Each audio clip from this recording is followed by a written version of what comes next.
El porqué de las noticias, análisis a contrarreloj siempre de la mano de los mejores, pues nos acompaña hasta ahora Maximiliano Sbarbi Osuna, gran amigo de la casa, analista internacional directamente desde Buenos Aires. Maximiliano, muchísimas gracias una vez más por cedernos estos minutos de tu tiempo.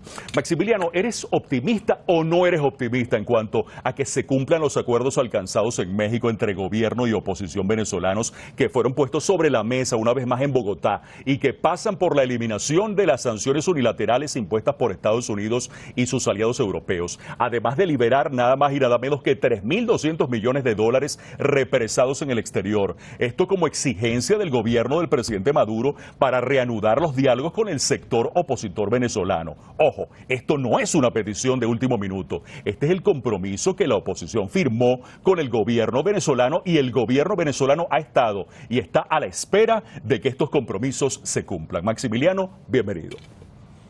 Muchas gracias, Carlos. Yo en este momento sí estoy mucho más optimista que en noviembre pasado cuando se reunieron en México la oposición y el oficialismo, porque en esta conferencia se da en un marco más sólido, porque el presidente Petro tiene creo que una legitimidad continental bastante sólida, sí, y bastante importante. Además han participado muchos países latinoamericanos, no todos afines a Caracas, sin embargo América Latina estuvo unida en esto, también había representantes de Canadá, Estados Unidos y muchos representantes de Europa, incluso Josep Borrell, el jefe de la diplomacia europea, llamó a distender y a levantarle progresivamente las sanciones a Venezuela. Por eso me parece que en esta ocasión el presidente Petro va a lograr romper ese círculo vicioso que es siempre igual, ¿no? Negociación, acuerdo, promesas y luego incumplimiento para luego 6 meses después volver a negociar, y es un círculo vicioso del que no se sale y los años pasan y Venezuela tiene un problema, un estancamiento político muy grave, además de unas sanciones muy graves, ¿no? Recordemos que el 60% de las sanciones que Estados Unidos y la Unión Europea le aplicó a Venezuela en los últimos 8 años, sí, el 60% están destinados principalmente a debilitar la economía, ni siquiera a promover la democracia o a sancionar a tal o cual funcionario, sino directamente a debilitar la economía. Son 29.000 millones de dólares que pierde Venezuela por año solamente por el bloqueo.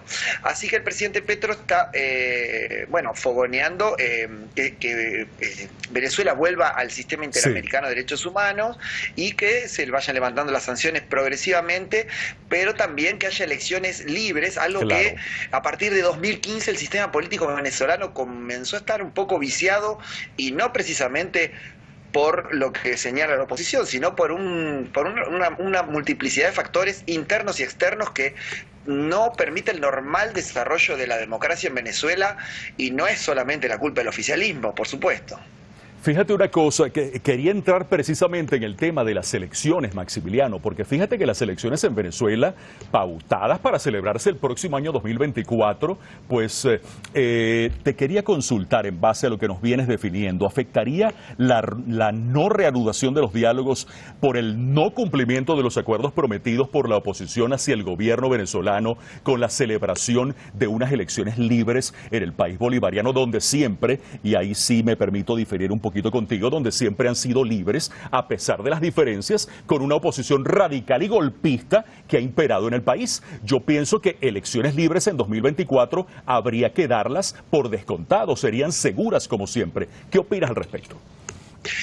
No, yo creo que las elecciones durante el periodo de Chávez siempre han sido libres, incluso la elección que perdió Chávez reconoció la derrota. Totalmente. Incluso durante el periodo de Maduro, en las elecciones parlamentarias de 2015, ganó la oposición en el Parlamento con un 56% contra un 40%, y también lo reconoció Maduro. Lo que sucedió es que ahí la oposición no reconoció a 3 diputados provenientes del estado de Amazonas, en el cual fueron diputados indígenas, y ahí comenzó un poco a estar viciado el sistema político, porque si los parlamentarios no reconocen a otros parlamentarios elegidos por el voto popular, y a eso le sumamos las guarimbas, esas protestas violentas, la desestabilización la desestabilización, que también hubo atentados, recordemos que han explotado bombas cuando pasaban convoys militares, digamos, ha habido desestabilizaciones, el atentado del helicóptero contra el Palacio de Justicia, todo eso promovido por la oposición. oposición. Y la respuesta del oficialismo fue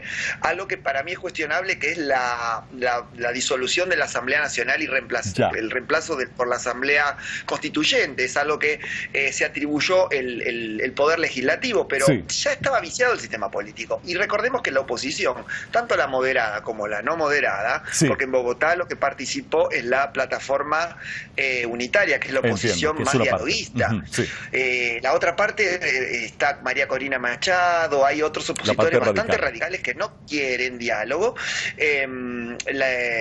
La oposición en este momento, bueno, lo que decía, que si la oposición logra retomar los diálogos en México, yo creo que sí van a poder volver a descongelarse estos 3.200 millones de dólares y se van a poder realizar y esto sería como una previa que exigiría el gobierno venezolano para poder reanudar los diálogos en México, es decir, que se descongele ese dinero y aparte de ello, por supuesto, que se eliminen las sanciones. Maximiliano, qué bueno que has estado con nosotros, te lo agradezco muchísimo. El tiempo es muy cruel aquí en el porqué de las noticias y dejamos algunos asuntitos pendientes por allí, pero qué bueno que nos has acompañado siempre preciso con tu análisis. Maximiliano Sbarbi Osuna, analista internacional de los buenos, amigo de la casa directamente desde Buenos Aires, Argentina.